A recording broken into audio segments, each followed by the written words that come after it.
Welcome to the Justice Files, where we take you behind the scenes in King County's criminal justice system. I'm Kimberly Hill.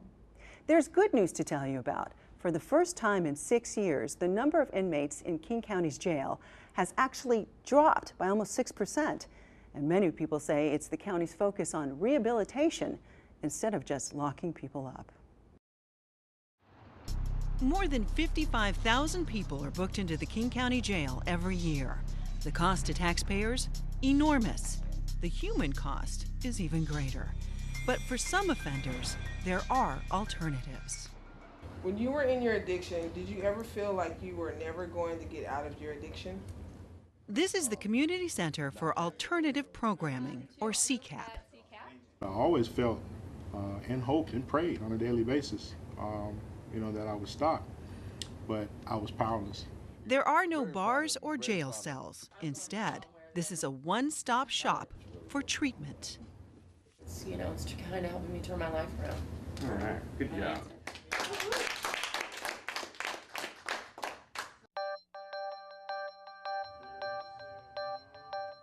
I come from a family of addicts. My dad went to prison when I was 4 years old. My mom, she was also an addict. I started smoking marijuana when I was about 6 years old with my family. So, and I've been a cocaine addict. The first time I did cocaine was, and I was 12 years old, 14 when I started to smoke crack. Virginia says what followed was a distorted life of drugs, crime, violent partners, and children she could not care for. I was released from prison and moved to Seattle in 2000. I've served 2 prison sentences, and I was basically locked up from 1996 to September of 2000. When she was released, she stayed clean for almost 6 years, but there was a relapse. After having my daughter, about 18 months later, I relapsed. Just more of the same. Drug addiction, I mean, it's cunning, baffling, powerful, most definitely, but it's a really strong pull. It's stronger than any positive desire or any positive thing that's happened in my life. The judge in Virginia's case decided she needed to learn some new skills. She sent her to CCAP before sentencing. I think the best thing that happened to me in this last year is being arrested and coming to CCAP, because it's helping me get my life back together. And it's very structured. They get an opportunity to examine their thinking of what caused them to get into this situation in the first place. They get a chance to examine their behavior. They get a chance to confront that thinking and behavior, and then get an opportunity to look at different paths to take for the future. Participants get intensive drug treatment and monitoring, life skill classes, job training, and education. I have a speech due on Friday. The structure, it gave me somewhere to be. I had to show up somewhere on time. The second thing that's worked for me is the support that is given via the caseworkers, the counselors that work here, even administration. The people that work here really care about our lives. Just to trim the ends? No layers, anything like that, just a regular trim? Virginia's footwork includes volunteering at a center for the homeless. She cuts hair here twice a week. What it does for me is it makes me feel good to help somebody feel good about their appearance that can't afford to pay for their haircuts. A lot of these people are out on the streets and they don't have the money to pay rent, let alone get a haircut. So I just, it's something small that I'm able to do. That yes, they owe a debt to society, and yes, they've done something wrong. But many of them have drug addictions, alcohol addictions, and I think that if we have an opportunity to get them better, I think that's a long-term public safety situation, than the short term of locking them up. A couple months after I started doing drugs, I was so bad into it that it was like a drug-induced psychosis. I couldn't go out to the store, I couldn't go anything. I thought my mom was my brother, literally made her show me the scar on her stomach where, it was bad. That was really being alone. Tina wasn't always alone. Meth did not come into play until she was a junior in high school.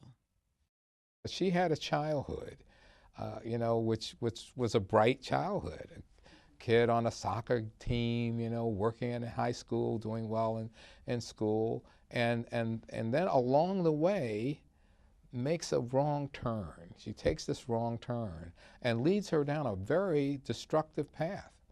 And she becomes self-destructive in a lot of ways. I didn't like myself. I was mean, cruel, evil. Totally different than I am now. Just a really negative person. While in CCAP, Tina wears an electronic home monitoring device. Still, she comes in every day, goes to class, and works with her caseworker. While here, she's earned a high school GED. Right now, on top of the world. Sober. I can think straight, I'm productive, I'm actually, even though I'm on house arrest, it's kind of like I kind of need the structure. It's a good program. People need it more. I mean, because like I said, if I wasn't here, I'd be in prison right now.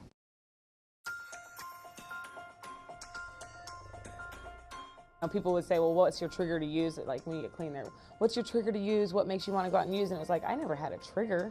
I mean, it was like I got up, if I had gone to sleep, I got up, I got high all day, every day, all day. I didn't need a reason not to use. Tamria was raised in the suburbs. She was a good student and is still close to her parents. I had a totally little perfect, idyllic childhood, whatever, with my parents, and I didn't do any drugs all through high school. Started smoking weed my senior year in high school, and then the same person who introduced me to weed actually introduced me to meth when I was 19, and just went from there. For a long time, it was what I considered functioning or maintaining. I mean, I had a boyfriend and we lived together, and I had a car and I had a job, so I'd get up in the morning, or I'd have been up all night, one of the two, and I'd go to work, do my chores, pay my bills, spend time with the boyfriend who usually didn't know that I was using. So, I mean, there's that whole thinking that's normal, though. I thought that was normal. I just thought that's what you did. I didn't think it was weird to hide an entire lifestyle from somebody. And then by the time I got to where I was shooting, it was just, like, I don't know the way to describe it, but I guess free-for-all would be the best thing. I mean, it was just, I'd do anything. Pretty much anything that I had to do to get drugs, and everything that you say you'd never do all of a sudden becomes the normal. Tambria's free-for-all led to a string of burglary charges. She was arrested and went to jail. But before her final sentencing, the judge sent her to CCAP. First, there's the structure of having a place that you are at 9 a.m. every day, and you're here till 3:45. There's programs to help you do any and everything that you could possibly want to do. Tambria is living with her parents and taking classes from the South Seattle Community College. She's been sober for 6 months. I never knew you could be on time. I didn't, man. I did not know that was a possible thing. My best ideas for the last decade have got me in a world of hurt. And why anybody would ever choose to follow the path that I chose, and that I made a conscious decision every day to continue following, is beyond me. We're paying for either holding them, warehousing them in a facility, or we're paying for them to be in an alternative where they may be paying back. But even supporters admit CCAP is not a silver bullet for addiction and crime. Only about 40% of the people who go through the program stay clean and out of jail. Still, many say it's a start. That's a big deal. If you go from people who have been lost out in the street, some of the folks have been sleeping in the street, and we try to get them to be successful enough to stop using drugs, to get into a place to live, to get a job, and we're successful with a little over 40% of those folks. We're happy. I've gotten a lot out of this program, and it's saved me from a really negative place, so I'm just happy. These kind of programs are imperative to help somebody to be successful. You can't expect somebody to be released that has been committing these same behaviors, whether it be drug addiction or just criminal behaviors in general. You can't expect for somebody to be released from a facility and just figure it out and be okay, and have them come in and UA once a month at a probation office or what have you, and expect that that person is going to know how to do something different or to be able to find their way to have somebody help them. And CCAP provides that. It provides assistance, it provides help, and it provides loving support. All right, there you go. Thank you so much. You're welcome.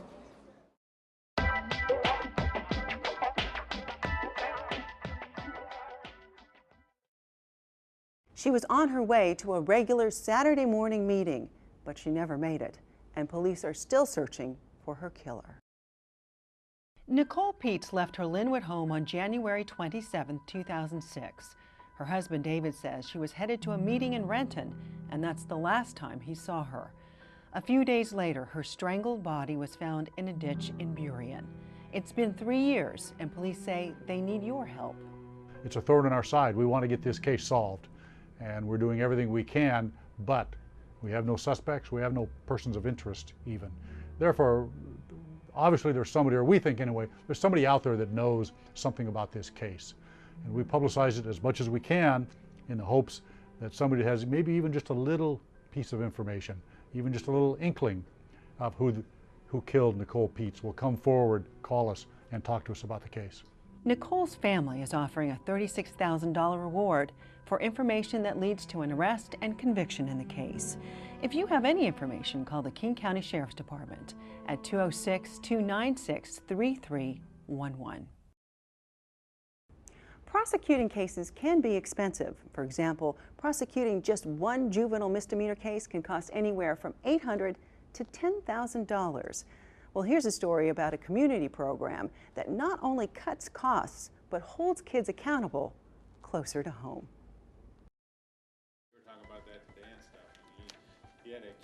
They're not judges, they're community volunteers. I want to welcome you to Diversion. My name's Michelle, and this is Terry, and that's David, and we three are volunteers who've been trained by King County Superior Court. Their job is to work with kids who've gotten into trouble and hold them accountable, not in a courtroom, but in their own community. But you know, you can still get in trouble for being an accomplice, right? Mm-hmm. They're the ones that listen to your case and read your police report and decide how you can best be held accountable for your actions and also make up for it within your community. This board serves the Renton community. It's one of 23 boards around King County. Prosecutors often divert juvenile misdemeanor cases here instead of sending the case to a regular judge.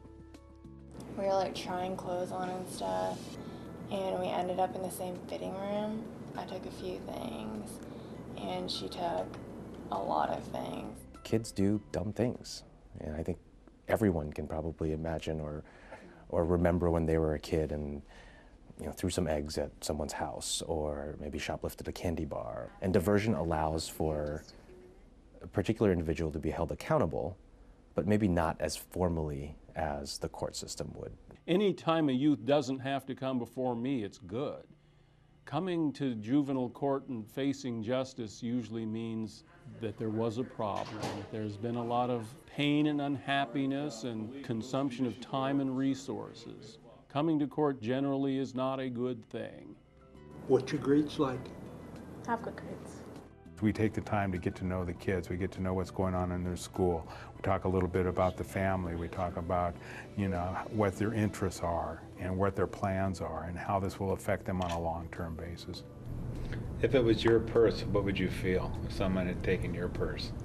We show the kids who we meet with that the community cares about them, that the community doesn't approve of the choices they've made, and the community wants to help them figure out a way to make things right so they can put it behind them. Making it right might include restitution for victims, apology letters, community service, anger management, or anti-shoplifting classes. The boards work with the kids and their families to create a diversion agreement. Okay, after talking amongst ourselves, we come with the following consequences for your actions.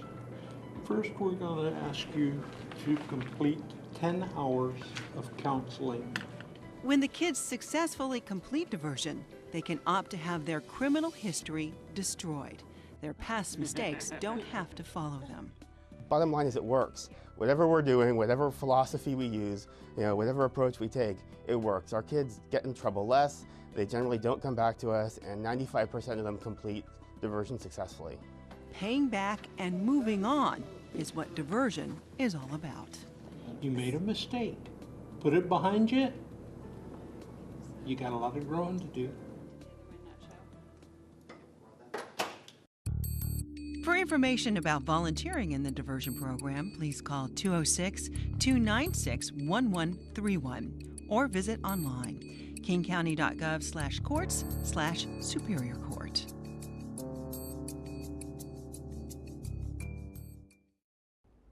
Studies show the best way to keep kids from getting into trouble in the first place is to provide them with a mentor, someone to talk to, someone to look up to. Now, a national program called Reclaiming Futures is doing just that. So we have a wealth of services in place for Christina. The problem is that she is a chronic runner.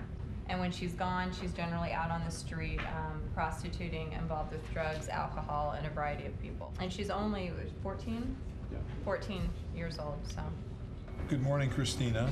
Before you came into court this morning, our team, in your case, had a meeting and discussed your case, and everybody made a contribution about what they believe is the correct approach in your case here in treatment court. And the recommendation that's been made is that as soon as we can find a bed for you, either at Visions or another program, that you go there for treatment. At one level, you're kind of saddened to see such a young life really off track like that so seriously. What gives you hope right now? Treatment court. I'm hopeful for her. I think that's the thing, just to kind of build hope in the child, to let them know that there are people out here who care about you and they really want you to succeed. I was living on my own in a hotel, selling drugs to make a living, and just doing that, and I guess I wanted to change. Before we went into treatment, life was pretty rough around here. We couldn't leave money, we couldn't leave valuables, anything laying around him. He was pawning some of his own stuff. He was very aggressive, very hateful, very much in denial. I always felt like people would tell me I had a drug problem, and I'd be like, no, I don't.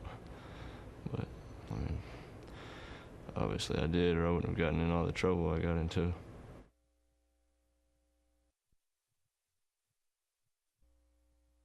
Cabin Creek, it helped me out a lot, I think. And, you know, they would just pretty much talk about all aspects of your drug problem and your family life, and like what led to you being there and what you need to do when you get out to get your life back on track. You'll have kids come in who have used kind of heavily, and they'll talk about feeling really bad, feeling really down, and then all of a sudden they think clear, they think they see things differently. You are coming in here for the treatment and saying, okay, I'm ready for a change, but it gets real scary when we think about doing something without that alcohol and drugs. How are you gonna cope? How are you gonna have fun? How are you gonna deal with boredom without it?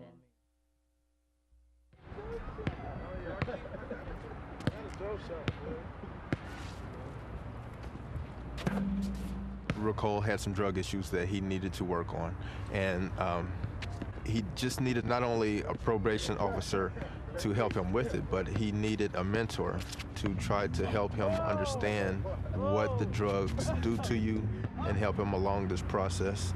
And he realized that I was here to help him. You're like another brother to me, man, for real. It was like, when we first met, I was probably trying not to open up to him at the beginning, but after a while, I started getting used to him, and then we just started kicking it. Going to school, right? Going to school every day. Okay. Every day. Well, that's good, man. That's good. I'm proud of you. Proud of you, baby. I like that, man. I don't think he... Uh-oh, that looks good. Look at that. He wanted to change, and he was on his way, just needed a little guidance and some assistance. So we were there just to try and show him some of the positive things that he was doing. They listened, really seen that I was a good person. That's why I'm successful today. Graduate from high school, that's what I'm about to do. Go off to college, major in computer technology, keep a clear mind, and stay focused in school. I sent some strange kids, some stranger into rehab, and I brought my kid home. I hadn't seen him for a long time. I'd like to stay on track, finish out this school year, go to college, and hopefully, graduate and get a good job. But I mean, as of right now, things are going pretty good for me.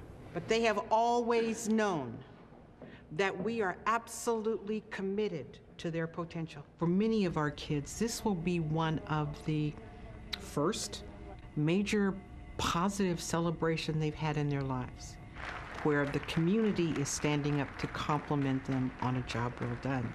This is very important to these kids. And it's in many ways a rite of passage that hasn't been built in anywhere else in their lives. It's my completion of drug court. I want to be a lawyer. That's like my #1 goal. I want to be a judge, actually, but gotta be a lawyer first. We had a young lady who was ready to be thrown away. What a cost it would have been to the system had we not been able to pull her back from the edge. And what a blessing it's going to be for all of us to see where she takes this gift. Every community wants a solution, a way to reclaim lives, decrease crime, save money. Our country's at a turning point. We have an incredibly important choice to make. There's no reason every community in the country can't do this. All it takes is leadership. We shouldn't settle for less than a model that truly reclaims futures. If you'd like to find out more about mentoring a child, visit www.wamentor.org.